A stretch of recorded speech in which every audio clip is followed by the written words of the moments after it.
Morning news కి స్వాగతం. పత్రికలోని ముఖ్యాంశాలు చూద్దాం. సారు చెప్తేనే ఫోన్ ట్యాపింగ్ మొదలు కాళేశ్వరం విద్యుత్ అక్రమాల దాకా కేసీఆర్ చెప్తేనే చేశామంటున్న ఆఫీసర్లు, విచారణ కమిషనర్ల ముందు స్టేట్మెంట్లు, బీఆర్ఎస్ బాస్ చుట్టూ బిగుస్తున్న ఉచ్చు అంటూ వార్త. అధికారుల్లో ఆందోళన, అటు కాళేశ్వరం ఇటు విద్యుత్ కొనుగోళ్లు, ఫోన్ ట్యాపింగ్ పై విచారణ ఎదుర్కొంటున్న ఆఫీసర్ల గుండెల్లో రైళ్లు పరిగెడుతున్నాయి.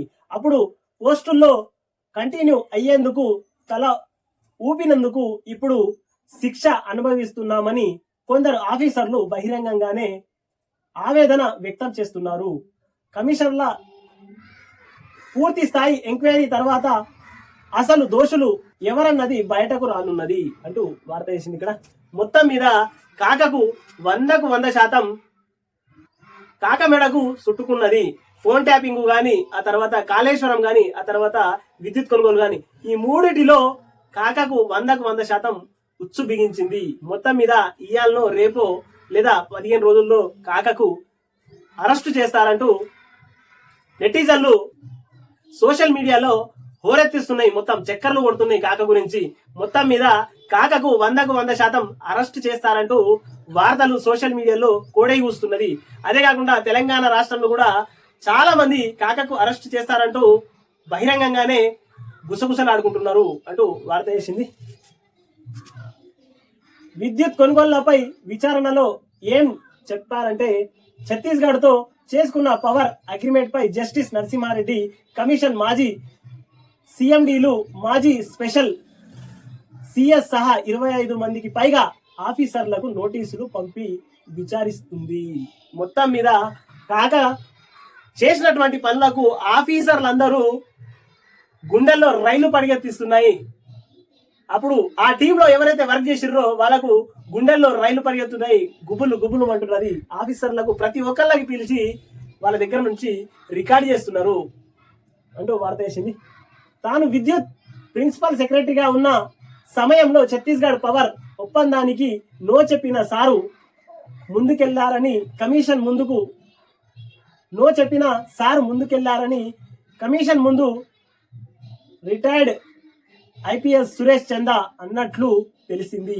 ఆ ఒప్పందాన్ని వీలైనంత త్వరగా కంప్లీట్ చేయాలని నాడు సారు నుంచి ఆదేశాలు ఉన్నాయని సీనియర్ ఐఏఎస్ కుమార్ స్టేట్మెంట్ ఇచ్చినట్లు సమాచారం. ఈ విషయంలో ఇతర ఆఫీసర్లు కూడా సారు ఆదేశాలకు తగ్గట్టుగానే ముందుకెళ్లామని కమిషన్ ముందు వెల్లడించినట్టు తెలిసింది.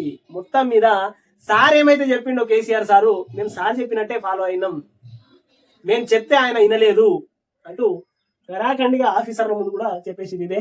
యాదాద్రి భద్రాద్రి పవర్ ప్లాంట్ పనులను నామినేషన్లపై అప్పగించడం వెనుక సారు పాత్ర ఉందని ఆఫీసర్లు చెప్పడంతో వారి స్టేట్మెంట్ ప్రాథమికంగా ఉన్న ఆధారాల మేరకే కేసీఆర్ కు ఇప్పటికే జస్టిస్ నరసింహారెడ్డి నోటీసులు ఇచ్చారు. మొత్తం మీద యాదాద్రి భద్రాద్రి పవర్ ప్రాజెక్టుల వెనకాల, కమిషన్ల వెనకాల ఏముందో మొత్తం సార్కే తెలుసు. సార్కే చెప్పినట్టే మేము చేసినాం తప్ప మేము మా సొంతంగా చేయలేదు అంటూ ఆఫీసర్లు చెప్పడంతో మొత్తం మీద కాకకు అంటే కేసీఆర్ కు కూడా నోటీసులు ఇచ్చినట్టు జస్టిస్ నరసింహారెడ్డి నోటీసులు ఇచ్చారు అంటూ వార్త చేసింది. మొత్తం మీద ఇక కాకకు తప్పించుకోవడానికి ఎక్కడ అవకాశం లేకుండా అక్కడనేమో బిడ్డ లిక్కర్ పాలసీలో, ఇక్కడ కాకనేమో 100% ఇరికిండు అంటూ తెలంగాణ ప్రజలు అనుకుంటున్నారు. కాక కాళేశ్వరం డిజైన్లను మార్చిందెవరు? పనులు అంచనాలు ఎందుకు పెరిగినాయి? కాంట్రాక్టర్ పై commission chairman justice PC Ghosh ప్రశ్నల వర్షం. రిజర్వేర్ల పనులు ఆగమాగం ఎందుకు చేసిండ్రు? డిఫెక్ట్ లాయల్టీ పీరియడ్ లో బ్యారేజ్ల మెయింటెనెన్స్ ఎందుకు చేపట్టలే?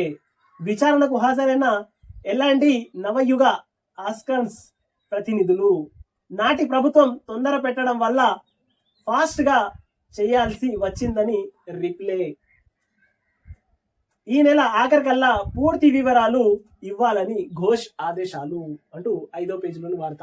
మొత్తం మీద ఇక్కడ నవయుగ గాని ఎలాంటి సంస్థ గాని మొత్తం మీద దీని మీద ఏం జరిగింది, ఎట్లా జరిగింది, ఎవరు చేయమన్నారు, ఏం చేయాలి, డీప్ గా వివరాలు ఇవ్వాలని కోరింది పిసి ఘోష్ టీం. మొత్తం మీద పిసి ఘోష్ గారు మొత్తం వివరాలు కావాలి అంటూ కోరడం జరిగింది.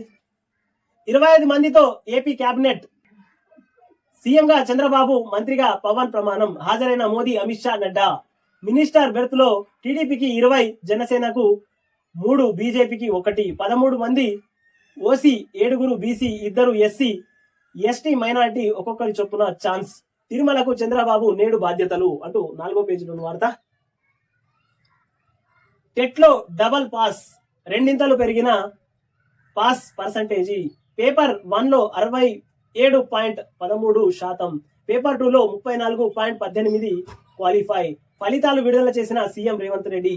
ప్రస్తుతం టెట్ క్వాలిఫై పై అయిన వాళ్లకు ఒకసారి డిఎస్సి నో ఫీజ్, క్వాలిఫై కానోళ్లకు వచ్చేసారి ఫీజ్ టెట్ ఫ్రీగా టెట్ కు అప్లై చేసుకునే ఛాన్స్ అంటూ 4వ పేజీలో వార్త వేసింది. ఇక్కడ మొత్తం మీద టెట్ లో డబల్ పాస్ అంటూ వార్త వేసింది 4వ పేజీలో వార్త.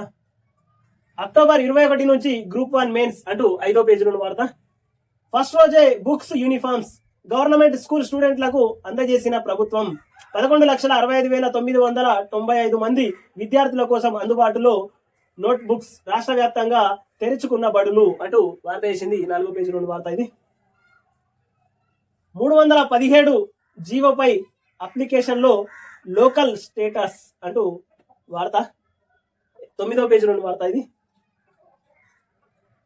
సర్కారు భూమి మల్లారెడ్డి కబ్జా, 33 గుంటల ఆక్రమించుకున్నారని రెవెన్యూ శాఖ నిర్ధారణ.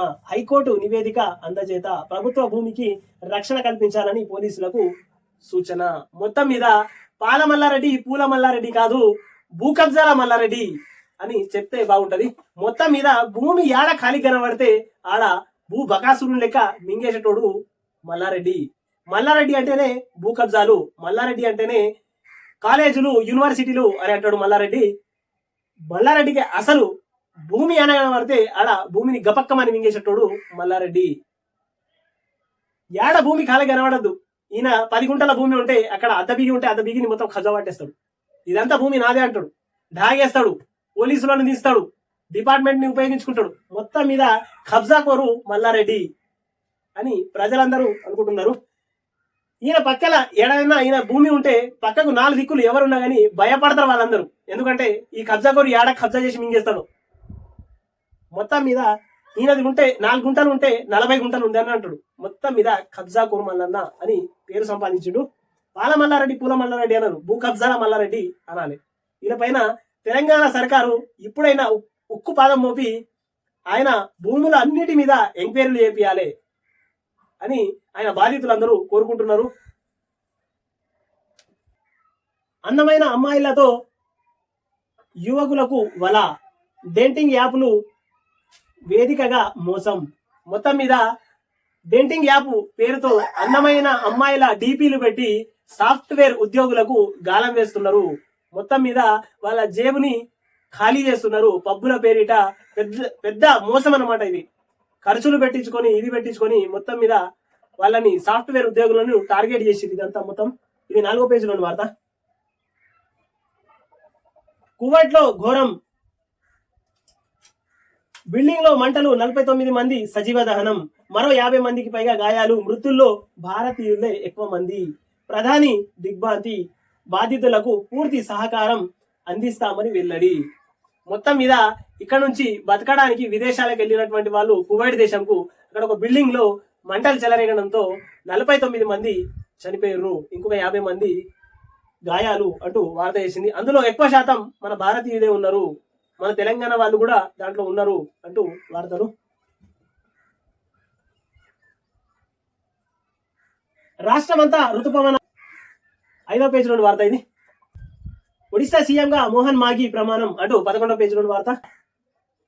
సూపర్ 8 లోకి ఇండియా అంటూ 12వ పేజీలోని వార్త. ఇది రిక్రూట్మెంట్ లో రహస్యం, బీఆర్ఎస్ పై గోప్యత ఎందుకు, 3 నెలలైనా ప్రకటించకపోవడంపై అనుమానాలు అంటూ వార్త వేసింది. ఇక్కడ ఖమ్మం జిల్లా గ్రంథాలయంలో సౌకర్యాలు కల్పించాలంటూ నిరుద్యోగులు బుధవారం రోడ్డెక్కారు. పోటీ పరీక్షలకు సిద్ధమయ్యేందుకు తామంతా గ్రంథాలయానికి వస్తే కనీస సౌకర్యాలు కూడా కల్పించడం లేదంటూ బస్ డిపో రోడ్డుపై బైఠాయించి పెద్ద ఎత్తున నిరసనకు దిగారు. మౌలిక సదుపాయాలు కల్పించాలంటూ ప్లకార్డులతో నినాదాలు చేశారు అంటూ వార్త వేసింది. ఇక్కడ రిక్రూట్మెంట్ లో రహస్యం అంటూ వార్త వేసింది. టెట్ ఫలితాలు విడుదల అంటూ వార్త వేసింది. ఇక్కడ 3వ పేజీలోని వార్త ఇది. ఉద్యోగ బదిలీల్లో కొత్త అపేక్షన్ అంటూ వార్త వేసింది. 3వ పేజీలోని వార్త. ఏపీ ముఖ్యమంత్రిగా బాబు ప్రమాణం, 25 మందితో మంత్రివర్గ ఏర్పాటు, మంత్రుల్లో 17 మంది కొత్త వారికి చోటు అంటూ 8వ పేజీలోని వార్త ఇది. తమిళిసైకి అమిత్ షా మందలింపు అంటూ 7వ పేజీలోని వార్త. ప్రయాణికులపైనే టోల్ భారం అంటూ వార్త వేసింది. 12వ పేజీలోని వార్త. కువైట్ లో భారీ అగ్ని ప్రమాదం అంటూ వార్త వేసింది. 7వ పేజీలోని వార్త ఇది.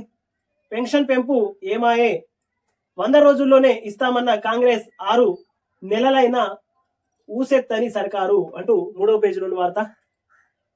నిజంగా 6 నెలలు అవుతుంది, ఇప్పటి వరకు పాపం పెన్షన్ వాళ్ళకి పెన్షన్ 4,000, తర్వాత వికలాంగులకు వచ్చేసి 6,000 ఇస్తామన్నారు, ఇప్పటిదాకా దాని మీద ఊసే లేదు అంటూ వార్త వేసింది. ఇది 3వ పేజీలోని వార్త ఇది. చెరువు కట్టను కూలగొట్టి అంటూ 12వ పేజీలో వార్త. బంకమట్టి అక్రమ తరలింపు అంటూ వార్త వేసింది. విత్తనాలు లేవు అంటూ 12వ పేజీలోని వార్త ఇది. కౌలు రైతు ఆత్మహత్య అంటూ 12వ పేజీలోని వార్త. హైదరాబాద్ అయోధ్య విమానం రద్దు అంటూ 11వ పేజీలోని వార్త. దోస్ సెల్ఫీ రిపోర్టింగ్ గడువు పొడిగింపు అంటూ 3వ పేజీలోని వార్త. రాష్ట్ర వ్యాప్తంగా విస్తరించిన నైరుతి అంటూ 3వ పేజీలోని వార్త. K9 టీవీని సబ్స్క్రైబ్ చేయండి, షేర్ చేయండి, కామెంట్లు